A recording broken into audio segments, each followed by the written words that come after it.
Go. So Maxxis has the wire wagon line. The wire wagon line has been around for 10 years. Doyle Elder is the actual originator of that.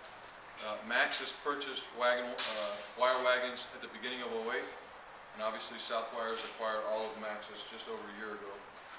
The wire wagon line has 7 different wire carts. Now, one of our top selling wire carts is the 550 model. Now, with calling it a wire wagon, this one obviously does not dispense wire, but this is a mobile plan table.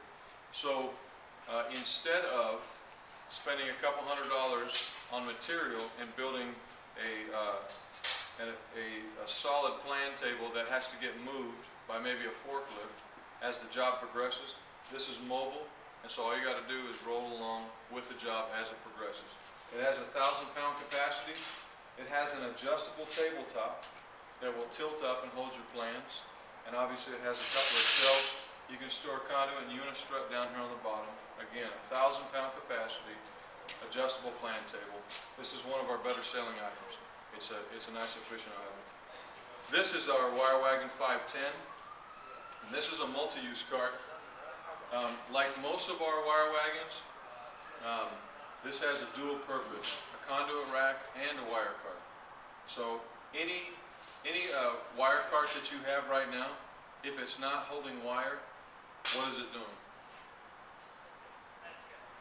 As you look over into your warehouse, it's sitting.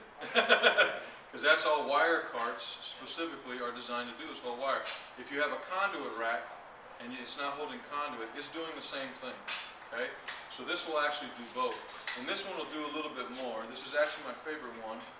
So let's think through a job, and let's say you give one of these 510 models to 2 of your men starting at the roughing stage. Okay?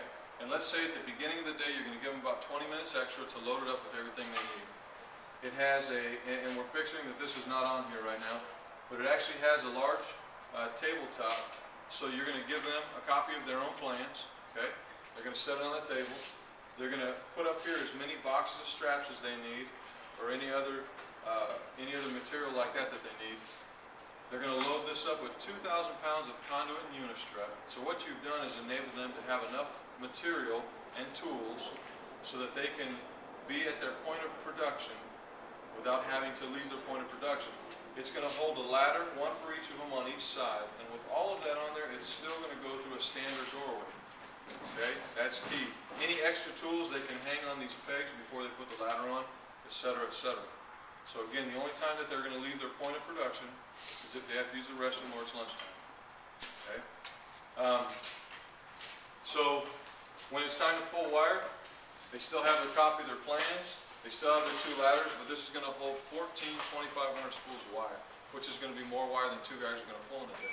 Again, it has the ability to load up with enough tools and materials to sustain 2 guys at their point of production, and that's the key.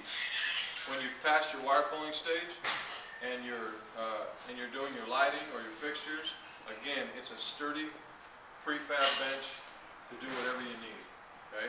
So here, for this to make sense, let's just walk through this a little bit. Let's say, just for simple calculation purposes, your general labor burden is $50. Okay? And let's say conservatively, how much do you think 2 guys in a day, considering they had 20 minutes at the beginning of the day, what do you think 2 guys in a day, just through simple organization, would save? Toss me out a number. 20 hours, Mitch. Wow, that's pretty big. But we're going to go a little conservative, a little more conservative than that. Let's just say between the 2 guys, and this is conservative, let's say between the 2 guys, all that they save is an hour between them. That's pretty conservative, but we'll just say an hour. So we got a $50 labor burden in a day, so within a week we've saved 5 hours, okay? In a week's time. And you got 52 weeks in a year, nobody gets vacation. Yeah, way better. Yeah. How much, and this is conservative, this is an hour a day with 2 guys, and this is a year-long project going through the roughing, the wire pulling, and the finishing stage. We're looking at $13,000 at a conservative estimation. $13,000 in labor savings, in benefit in profitability to the company from one wire cart. The return on investment on this actually comes back to you in about 22 days at basically a $50 labor burden. It doesn't look like much, and I've teased Doyle Elder forever saying, you've got the most boring category in our 3 lines. But when you think about it, wire pulling affects maybe 15% of a job. As much as just tools are required, okay?